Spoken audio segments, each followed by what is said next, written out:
Kanchipuram Vakula silks నాణ్యత మా ప్రాధాన్యత. మదీనాగూడ, మియాపూర్, హైదరాబాద్ లో త్వరలో శుభారంభం. మామూలుగా మీరు చెప్తున్నట్లుగా ఈ వైదిక పరంగా చూస్తే, మన వైదిక ధర్మ నిష్ఠతో ఆ మార్గంలో చూస్తే గోవు యొక్క ప్రాశస్త్యము ప్రాముఖ్యత మనకు కనిపిస్తుంది. ఆరోగ్యపరంగా చూసినా కానీ ఆ గోవును పాలు కానీ, గోవు నెయ్యి కానీ, గోఘృతం అంటారు కదా, ఇవన్నీ కూడా చాలా గొప్పవి కదా. వీటి గురించి ఇంకా తెలియాల్సిన అవసరం, అవేర్నెస్ తక్కువ ఉందని చెప్పాలి కదా. మనకు తక్కువ ఉందండి. కానీ ఒకటి, అవి నిజంగా మీరు ఇందాక అన్నారే గోమాత అని. ఇప్పుడు ఈ కాకినాడ పట్టణంలోనే భానుగుడి జంక్షన్లో శిశు మందిరం అని ఒకటి ఉంటుంది. ప్రభుత్వ ఆధ్వర్యంలో నిర్వహింపబడుతుంది. కొంతమంది సరైన జీవన విధానం లేని వాళ్ళు బిడ్డల్ని కనేసి ఎక్కడ వదిలేసి వెళ్ళిపోతుంటారు. ఆ పసిబిడ్డల్ని తెచ్చి అందులో పెడతారు. ప్రభుత్వం వాళ్ళు ఇచ్చేటటువంటివి ఆ నిధులు ఆ పిల్లల్ని పోషించడానికి సరిపోవు. ఈ గోశాల పెట్టిన కొత్తల్లో ఆ విషయాన్ని ఆ నిర్వాహకులు వచ్చి చెప్పారు. వక్కలంక రామకృష్ణ గారని గొప్ప సమాజ సేవ చేస్తాడు మహానుభావుడు. ఇప్పటికీ ఆనాటి నుంచి ఈనాటి వరకు మహాశివరాత్రి శివలింగాభిషేకానికి కూడా అవసరమైతే బయట కొంటాం తప్ప, పొదుగు దగ్గర పాలు 5 లీటర్లు వెళ్ళిపోతాయి శిశువిహార్కి. అవి అలా పట్టకూడదు కాబట్టి నీళ్లు కలిపి ఆ పసిపిల్లలకి పడతారండి. వాళ్ళ తల్లి ఎవరో తెలియదు, కానీ ఆ పాలు తాగి కొన్ని వందల మంది శిశువులు బ్రతికారు. వాళ్ళందరూ పెరిగి పెద్దవాళ్ళై దత్తతలు స్వీకరింపబడి ఎక్కడెక్కడికో వెళ్ళి ఇవాళ సంతోషంగా ఉన్నారు. స్వర్గలోకం అవి వదిలేయండి. గోశాల నిర్వహించి గోవుల్ని కాపాడితే అన్ని వందల మంది పిల్లలు బ్రతుకుతున్నారు. ప్రత్యక్షంగా సంతోషం కదా. రోగులు కొంతమంది ఇక్కడికి వచ్చి, అయ్యా మమ్మల్ని ఆవు మూత్రం సేవించమన్నారు, ఆవు నెయ్యి కావాలి, ఆవు పాలు కావాలి అని అడుగుతారు. ఆ పిడకతో ఏదో చేసుకోమన్నారు, పిడకలు కావాలని అడుగుతారు. వాళ్ళందరూ అది వాడి ఏదో కొంత ఉపశాంతి పొందుతున్నారు. అందుకని వచ్చి పట్టుకెడుతూ ఉంటారు.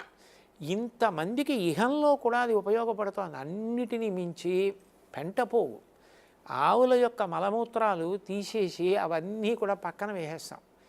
అవి పెద్ద పెద్ద కుప్పలు అయిపోతాయి. వ్యవసాయదారులు వస్తారు, అయ్యా మాకు అది ఇస్తారా అని అడుగుతారు. మేము ₹1 అడగం వాళ్ళ దగ్గర.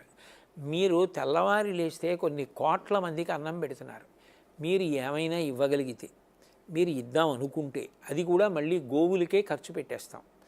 మీరు కొంత గడ్డి ఇవ్వగలిగితే ఇవ్వండి, కొద్దిగా తౌడు ఇవ్వగలిగితే ఇవ్వండి, చిట్టి ఇవ్వగలిగితే ఇవ్వండి, లేదా ₹11 ఇవ్వండి, ₹1 ఇవ్వండి. తీసుకెళ్ళి మీరు పొలంలో పోసుకొని 10 మందికి పంట పండించి పెట్టండి. ఎంతమంది రైతులు వచ్చే ట్రాక్టర్లలో ఆ పెంటపోగు పట్టుకెళ్ళి పోసుకొని పంటలు పండించుకుంటూ ఉంటారు. ఇన్ని రకాలుగా ఉపయోగపడుతున్నది లక్ష్మి కాల. ఇంకా లక్ష్మి అంటే ఏమిటి? వైదికమైన ధర్మంతో పాటు గోవు చాలా ఆరోగ్యం కాబట్టి, గోవు పాలు, గోవు నెయ్యి ఆరోగ్యం కాబట్టి గో సంపదను పెంచుకోవాల్సిన అవసరం చాలా ఉంది. గోవు పట్ల ఇంకా కూడా చాలామంది ఇంకా దాని అవగాహన పెరగాల్సిన అవసరం కూడా ఇంకా ఉంది. అంతే కదా దీని యొక్క సారాంశం. ఇంత సాధనలో, ఈ ఆధ్యాత్మిక సాధనలో అరిషడ్ వర్గాన్ని మీరు జయించారా? అబ్బో లేదండి, అంత పెద్ద మాట అనలేను.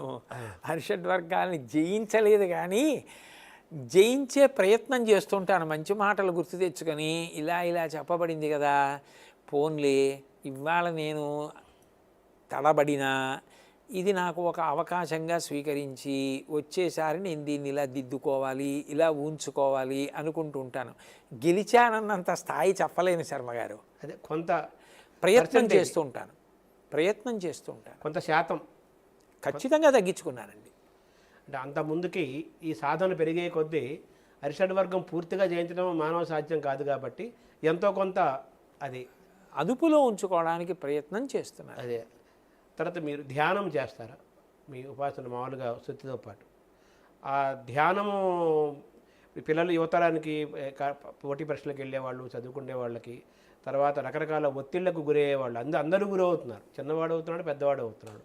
ఈ ధ్యానము దానికి మార్గదర్శనం అవుతుంది కదా, ఎంతో కొంత వాడిని మంచి మార్గంలో నడిపిస్తుంది కదా. ప్రశాంతతకి మారు పేరు ధ్యానం. ఆ ధ్యానం వల్ల ఏమవుతుందంటే ఆ ప్రశాంత చిత్తం ఏర్పడుతుంది. ముందు మీరు ప్రశాంతంగా ఉండగానే మంచి విషయాలు స్ఫురణకు వస్తాయి, మంచి నిర్ణయాలు చేసుకోగలుగుతారు. అయితే నేను పిల్లలకి చెప్పేది ఏదంటే ధ్యానం ఒక్కటే కాదండి, సమయపాలన చాలా అవసరం. ఒత్తిడి తగ్గించుకోవాలి అంటే మనం ఏ సమయానికి ఏ కార్యక్రమాన్ని చెయ్యాలనుకుంటున్నామో ఆ సమయానికి తగినట్టుగా సిద్ధం అవ్వడం నేర్చుకుంటే, ఆ కార్యక్రమం ఇవాళ నేను చెయ్యాలి కాబట్టి దానికి నేను సంసిద్ధం కావడం, ఆ సమయానికి వెళ్ళడం, ఆ సమయానికి పూర్తి చేయడం, తరువాత నేను ఎన్ని చెయ్యగలనో అన్నిటినీ ఆ రోజు ప్రణాళికలో చేర్చుకోవడం. ఎక్కువ చేర్చుకుని ఒత్తిడి పడకూడదు, తక్కువ చేర్చుకొని తమో గుణానికి వశం కాకూడదు. ఒకరోజు ఒక వ్యక్తి నిర్వహించగలిగిన వాటిని చక్కగా నిర్వహిస్తూ వెడితే ప్రశాంతంగా ఉండడం అలవాటు అవుతుంది. అది ధ్యానానికి కొనసాగింపు. అట్లా కాకుండా 23.5 గంటలు ఒత్తిడితో ఉండి అరగంట నేను ఒత్తిడి తగ్గించుకోవడానికి ధ్యానం చేస్తాను అంటే అది మంచి పద్ధతి కాదు. ఒక రోజంతా ధ్యానంగా మారేటట్టుగా చూసుకోవాలి. రివర్స్ అవ్వాలి. ఏ పని చేస్తున్నారో దాని మీదే దృష్టి నిలబడాలంటే ఒత్తిడి పరిహరింపబడాలి. ఒత్తిడి తగ్గాలంటే ఇప్పుడు నేను ఈ పని చేస్తుంటే ఈ పని ఎంతవరకు చేయాలో అంతవరకు చేసి నేను మళ్ళీ వెళ్ళి ఇంకో పని చేసుకోవడానికి కావలసినట్టుగా ప్రణాళిక చేసుకున్నాను అనుకోండి, ఒత్తిడి ఉండదు. నేను ఏది చేస్తున్నా దాని మీద దృష్టి పెట్టి చేయడానికి నాకు అవకాశం ఉంటుంది. అదే ధ్యానం. అప్పుడు ధ్యానం విస్తరిస్తుంది అంటాను నేను. అంటే ఈ ధ్యాన తపో యోగ మార్గాలు ఉన్నాయి కదా, ఇవన్నీ ఒకదానికి కొంత మనం అలవాటు అయ్యే కొద్దీ మిగతాయి కూడా ఒక్కొక్కటి మనకు మన జీవితంలో ప్రవేశిస్తాయి కదా. అవి జాతిని, సమాజాన్ని, వాళ్ళ జీవితాలని సక్రమంగా మార్చడానికి ఉపయోగపడతాయి. ఈ క్రమంలో భగవద్గీత పరంగా మీరు ఎంత ప్రయాణం చేశారు?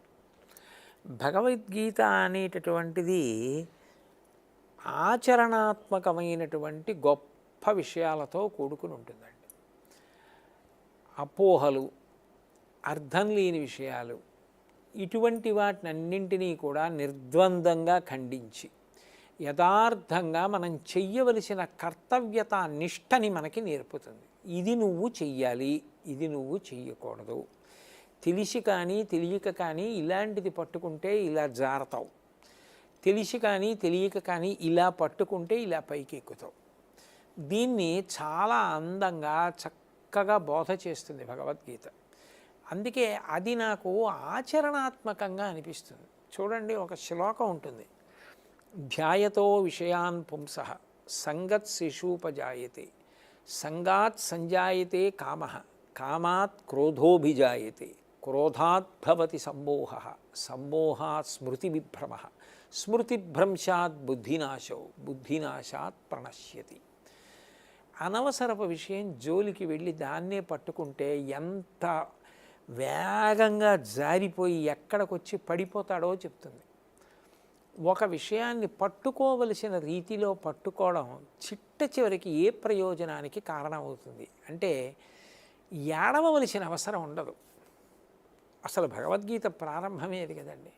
కృష్ణ భగవానుడు నోరు విప్పి మాట్లాడుతూ ప్రజ్ఞావాదాంశ్చ భాషసే గతాసూనగతాసూంశ్చ నాను సూచింతి పండితాహ, ఏడవకు, నువ్వు అన్నీ తెలుసున్న వాళ్ళ మాట్లాడి ఏడవకుండా ఉండడం నేర్చుకో అని మొదలుపెట్టి మళ్ళీ పూర్తి చేసేటప్పుడు సర్వధర్మాన్ పరిత్యజ్య మామేకం శరణం వ్రజ అహం త్వా సర్వపాపేభ్యో మోక్షయిష్యామి మాసుచ.